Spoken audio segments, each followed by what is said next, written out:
بسم الله الرحمن الرحيم. الحمد لله وكفى وسلام على عباده الذين اصطفى. أما بعد، فقد قال الله تبارك وتعالى في القرآن المجيد والفرقان الحميد: فأعوذ بالله من الشيطان الرجيم. بسم الله الرحمن الرحيم.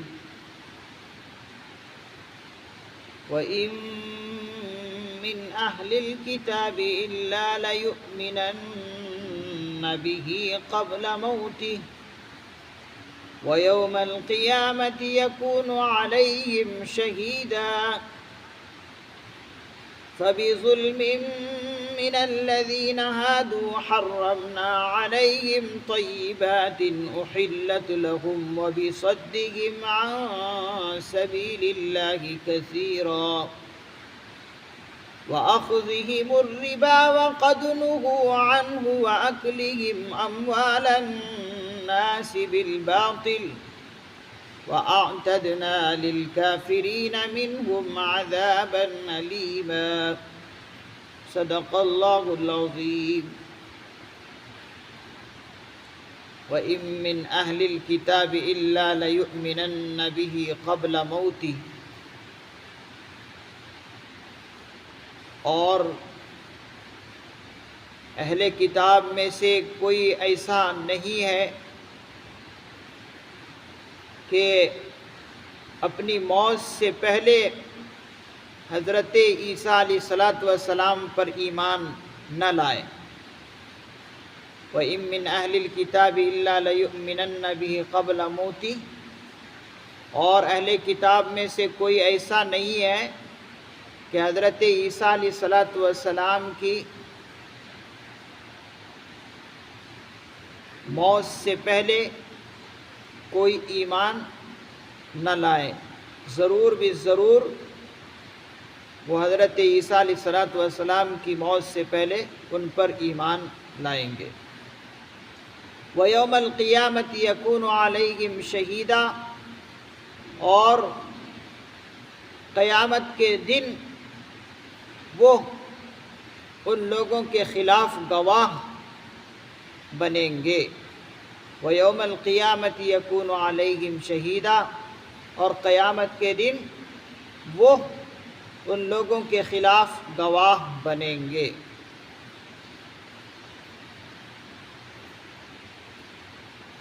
اس آیت کریمہ کے بارے میں حضرات مفسرین اعظام فرماتے ہیں کہ اس آیت میں اللہ رب العزت نے ان اہل کتاب کا ذکر فرمایا ہے جو اوپر سے چلا آ رہا ہے. یہودی لوگ حضرت عیسیٰ علیہ السلام کو نبی ہی نہیں تسلیم کرتے.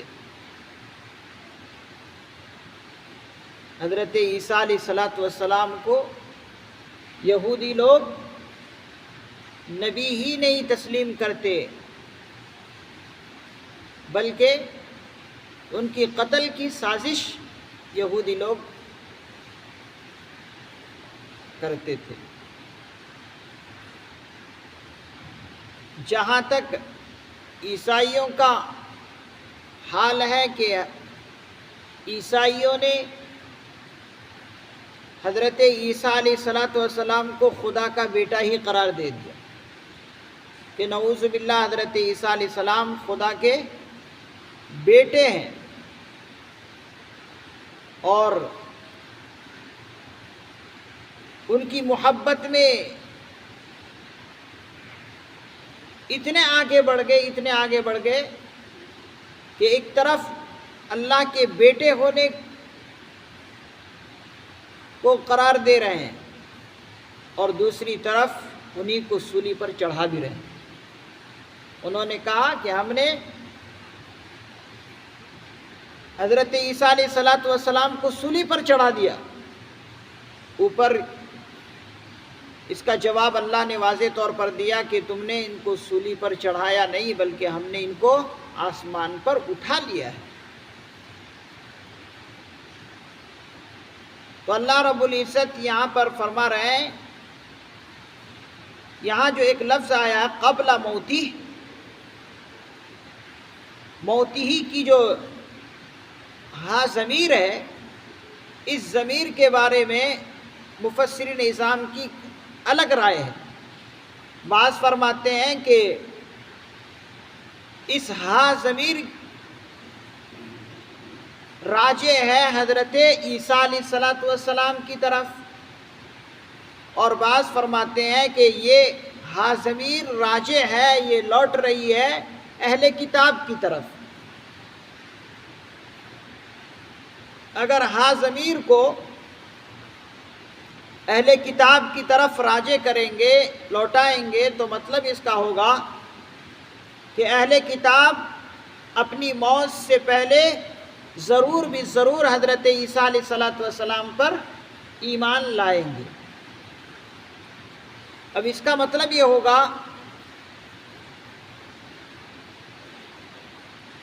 جیسا کہ اکثر مفسرین اعظام نے اپنی مستند تفسیر میں ہاں ضمیر کو اہل کتاب ہی کی طرف راجع فرمایا، اور اس کا مطلب واضح یہ فرمایا کہ یہ جو عیسائیوں کو خدشہ ہے، جو غلط خیالات ان کے ہیں کہ ہم نے ان کو سولی پر چڑھا دیا ہے، یہ جو ان کے غلط خیالات ہیں، ان کے یہ تمام کے تمام غلط خیالات اور ان کے تمام دماغ میں پیدا ہوئی باتیں، یہ خود بخود ان کی موت کے وقت ختم ہو جائیں گے۔ یعنی جب برزخی زندگی کو یہ موت کے وقت دیکھیں گے اہل کتاب، جب انسان مرنے لگتا ہے تو برزخی زندگی آمنے سامنے ہو جاتی ہے، قبر کی زندگی اسے دکھنے لگتی ہے، تو اس وقت انسان کو ہوش آتا ہے۔ تو جب یہ اہل کتاب موت کے بالکل قریب ہوں گے اور ان کو برزخی زندگی دکھنے لگے گی، قبر کی زندگی اور آخرت کی زندگی دکھنے لگیں گی، تو یہ سب کے سب اس وقت حضرت عیسیٰ علیہ السلام کو ماننے لگیں گے اور کہیں گے کہ یہ ہم نے جو اپنے دل و دماغ میں بٹھا رکھا ہے کہ ہم نے سولی پر ان کو چڑھا دیا، یہ تمام کے تمام خیالات دور ہو جائیں گے، اور اس وقت حضرت عیسیٰ علیہ السلام کے بارے میں صحیح یہ لوگ عقیدہ رکھیں گے کہ نہیں، حضرت عیسیٰ علیہ السلام آسمان پر زندہ ہیں، اور آسمان سے جب دجال نکلے گا اور اسی طریقے سے دجال کو حضرت عیسیٰ علیہ السلام قتل کریں گے اور خنزیر کو بھی قتل کریں گے، تو یہ اہل کتاب اپنی موت سے پہلے ضرور بھی ضرور حضرت عیسیٰ علیہ السلام کے بارے میں جو ان کے غلط خیالات ہیں، یہ تمام کے تمام ان کے غلط خیالات دور ہو جائیں گے اور حضرت عیسیٰ علیہ السلام پر ایمان لے آئیں گے۔ جب ہاں ضمیر کو اہل کتاب کی طرف راجع کریں گے، لوٹائیں گے، تو مطلب یہ ہوگا۔ اسی کو حضرت حکیم الامت تھانوی رحمۃ اللہ علیہ نے اپنے بیان القرآن تفسیر میں بھی نقل کیا ہے۔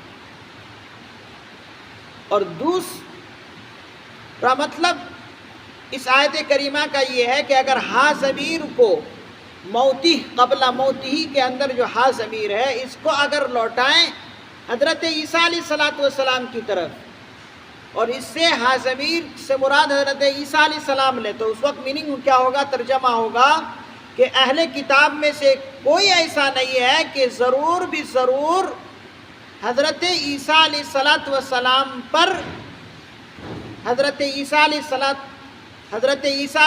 السلام اپنی موت سے پہلے ضرور بھی ضرور حضرت عیسیٰ علیہ السلام پر یہ لوگ ایمان لے آئیں گے۔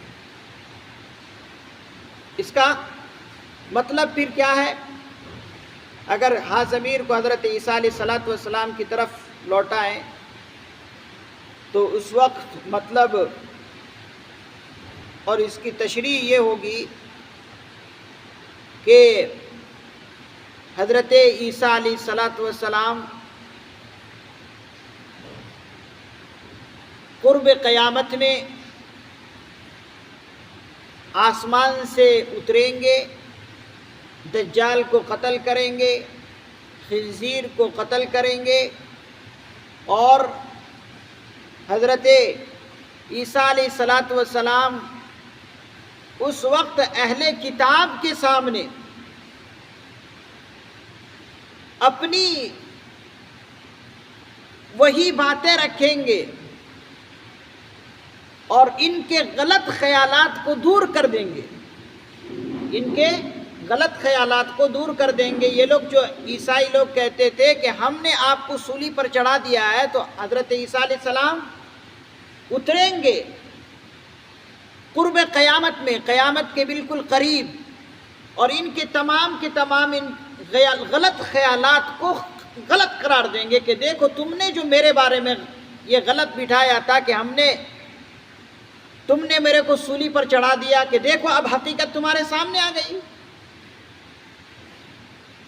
حقیقت تمہارے سامنے آ گئی، میں سولی پر نہیں چڑھا تھا بلکہ اللہ نے مجھے آسمان پر بلا لیا تھا۔ تو اس وقت ان کو حضرت عیسیٰ علیہ السلام آ کر بتائیں گے کہ دیکھو تمہارے غلط خیالات تھے۔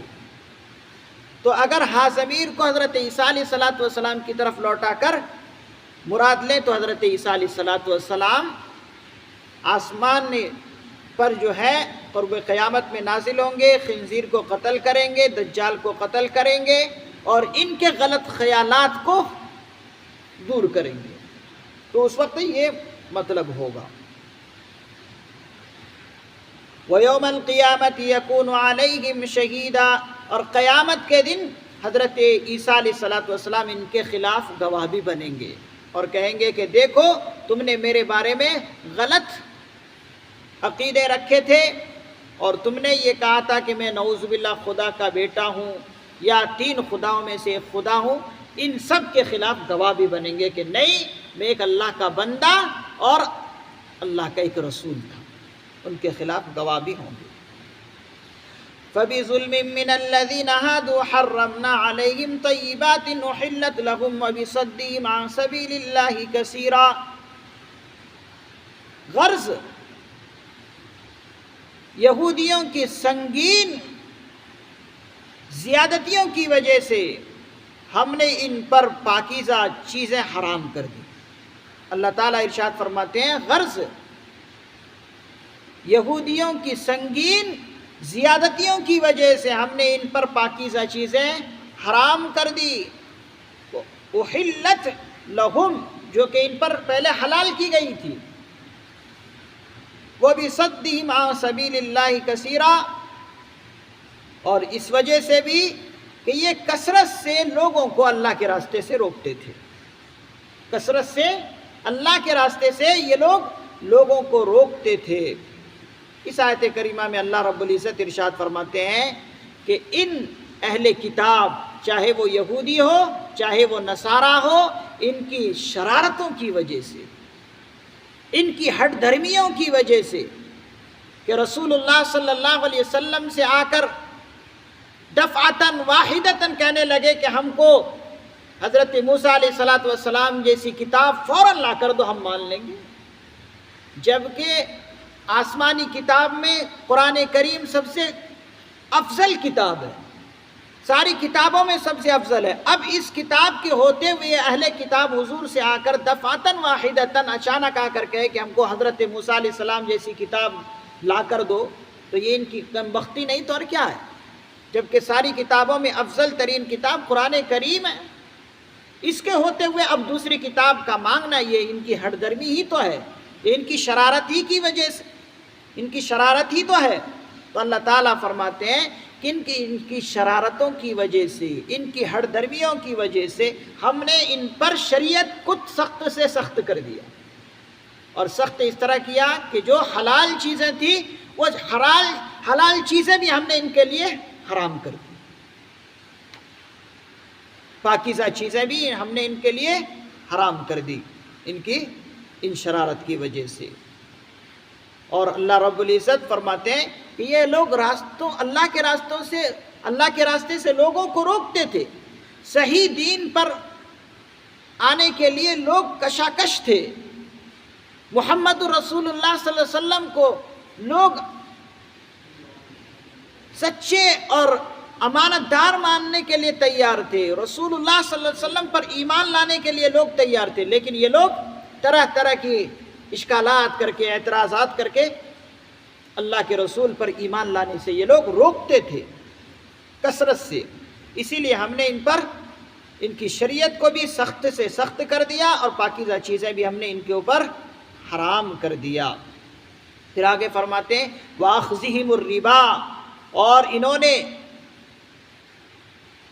ربا بھی کھانا شروع کر دیا، یعنی سود بھی یہ لوگ لیتے تھے۔ وَقَدْ نُهُوا عَنْهُ، جبکہ اللہ نے ان کو منع فرمایا تھا، اس سے سود لینے سے منع فرمایا تھا۔ ان کی شریعت میں بھی یہ چیز ممنوع تھی، منع کیا تھا۔ وَأَكْلِهِمْ أَمْوَالَ النَّاسِ بِالْبَاطِلِ، اور ناحق طریقے سے لوگوں کے مال بھی کھاتے تھے۔ اب سود لینا یہ تو ایک ناحق مال ہی ہڑپ کرنا ہے۔ بھائی ایک آدمی کسی کو لے جا کر 10,000 روپے دیا اور کچھ قرض لیا، اب اس قرض پر تم نے بڑھا چڑھا کر اس سے پیسہ لیا، یہ ناحق کھانا ہی تو ہے۔ مجبوری میں تم سے 10,000 روپے ادھار لیا، اب تم نے ان سے کہا کہ 10,000 کے بدلے 1 مہینے کے بعد تمہیں 11,000 دینا ہے، تو یہ ایک انسان پر ظلم ہی تو کرنا ہے۔ تو اسی ظلم کو تو اللہ نے منع فرمایا، تو فرمایا لوگوں کے مال یہ ناحق طریقے سے کھاتے بھی تھے، اور ان کی جب اتنی شرارت بڑھ گئی، حد سے بڑھ گئی، تو اللہ تعالیٰ فرماتے ہیں وَأَعْتَدْنَا لِلْكَافِرِينَ، ہم نے ان کافروں کے لیے دردناک عذاب تیار کر رکھا ہے۔ دردناک عذاب ہم نے ان کافروں کے لیے تیار کر رکھا ہے۔ اب ایسے لوگوں کو چاہیے کہ اگر وہ دردناک عذاب سے بچنا ہے تو اللہ کی کتاب پر ایمان لائے، اللہ کے رسول صلی اللہ علیہ وسلم پر ایمان لے آئے، اور اس قسم کی شرارتیں چھوڑ دے اور سچی اور پکی زندگی گزارنے لگے۔ اللہ تعالیٰ سے دعا ہے اللہ تعالیٰ ہمیں اپنے پیغمبر صلی اللہ علیہ وسلم کا صحیح متبع بنائے، صحیح پیروی کرنے والا بنائے۔ ان اہل کتاب کی ان حرکتوں سے اللہ تعالیٰ ہماری حفاظت فرمائے۔ سبحان اللہ و بحمدہ، سبحانک اللہم